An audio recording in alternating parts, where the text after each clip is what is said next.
7 বছর বয়সী শিশুর পাকস্থলী থেকে অপারেশন ছাড়াই বের করা হলো 5 টাকার কয়েন। আধুনিক এন্ডোস্কোপি প্রযুক্তির মাধ্যমে সফলভাবে এই কাজ সম্পন্ন করেছেন চিকিৎসকরা। শিশুটির নাম অলিভ। সে ফরিদপুরের আলফাডাঙ্গা উপজেলার বাসিন্দা সুজন শেখের ছেলে এবং স্থানীয় একটি বিদ্যালয়ের প্রথম শ্রেণীর শিক্ষার্থী। পরিবারের সদস্যরা জানান, 5 টাকার কয়েন নিয়ে খেলতে খেলতে এক পর্যায়ে অলিভ কয়েনটি গিলে ফেলে।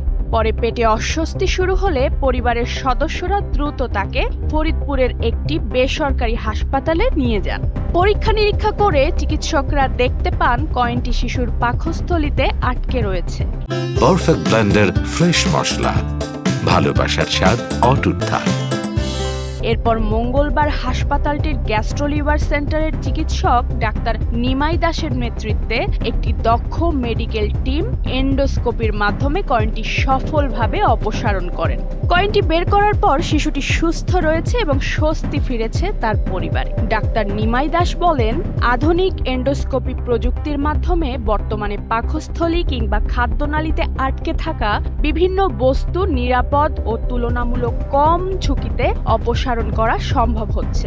এ ঘটনায় অভিভাবকদের সতর্ক থাকার পরামর্শ দিয়েছেন চিকিৎসকরা। জানিয়েছেন, শিশুদের নাগালের মধ্যে কয়েন, ব্যাটারি, পিন কিংবা অন্য কোনো ছোট বস্তু রাখা উচিত নয়, কারণ সামান্য অসাবধানতাই ডেকে আনতে পারে বড় ধরনের দুর্ঘটনা।